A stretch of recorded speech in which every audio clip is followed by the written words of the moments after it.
What insight into Russian actions, particularly in the last couple of weeks, does the proximity of the state give you?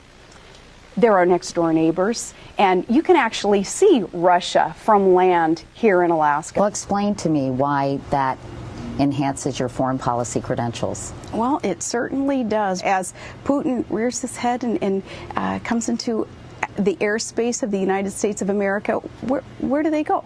It's Alaska. Do you agree with the Bush doctrine? In what respect, Charlie? The Bush. Well, what do you interpret it to be? His worldview. Ultimately, what the bailout does is help those who are concerned about the health care reform that is needed to help shore up our economy, it's got to be all about job creation, too, shoring up our economy and putting it back on the right track. So health care reform and reducing taxes and reining in spending has got to accompany tax reductions and tax relief for Americans. And trade, we've got to see trade as opportunity, not as a competitive, scary thing, but 1 in 5 jobs being created in the trade sector today. We've got to look at that as more opportunity. All those things under the umbrella of job creation. This bailout is a part of that.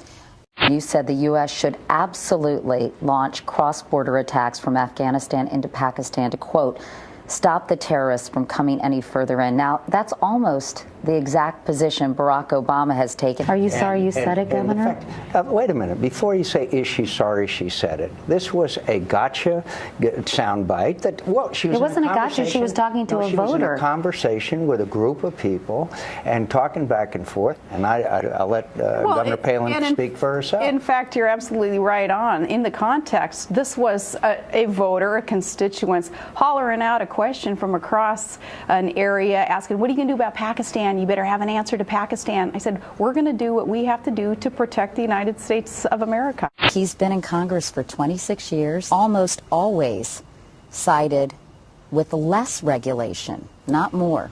He's also known as the Maverick, though. I'm just going to ask you one more time, not to belabor the point, specific examples in his 26 years of pushing for more regulation. I'll try to find you some and I'll bring them to you. John McCain has that streak of independence in him that I think is very, very important in America today in our leadership.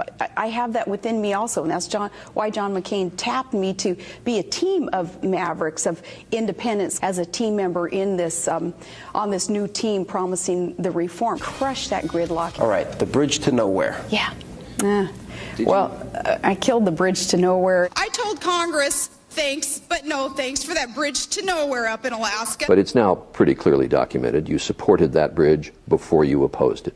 You were wearing a T-shirt in the 2006 campaign, showed your support for the bridge to nowhere. I was wearing a T-shirt with the zip code of the community that was asking for that bridge. But you were for it before you were against it. You were solidly for it for quite some period of time until Congress pulled the plug. I was for infrastructure being built in the state. But you turned against it after Congress had basically pulled the plug on it, and after it became a national embarrassment to the state of Alaska. So do you want to revise and extend your remarks? It has always been an embarrassment. It's been an embarrassment, not just Alaska's projects, but McCain gives example after example after example. We're never going to spend $3 million again to study the DNA of bears in Montana.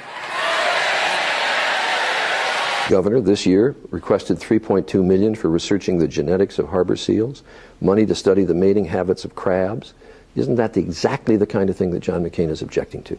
Those requests through our research divisions and our wildlife departments and our universities did come through that system, but wanting it to be in the light of day, not behind closed doors with lobbyists making deals with Congress. When you were a mayor of Wasilla, you hired a very prominent lobbyist to get Wasilla money. We did. We paid $30,000 for a lobbyist who was in D.C. because we're thousands and thousands of miles away from D.C. What newspapers and magazines did you regularly read before you were tapped for this to stay informed and to understand the world? I've read most of them, again, with a great appreciation for the press, for the media. But like what one specifically, I'm curious that you...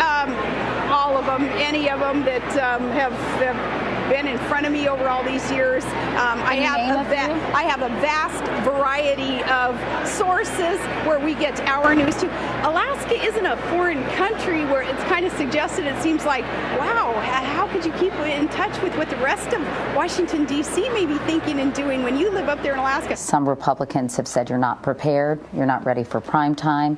People have questioned your readiness since that interview, and I'm curious to hear your reaction. Well, not only am I ready, but willing and able to serve as vice president with Senator McCain. You can't blink. You have to be wired in a way of being so committed to the mission that we're on, reform of this country and victory in the war. You can't blink. So I didn't blink then, even when asked to run as his running mate.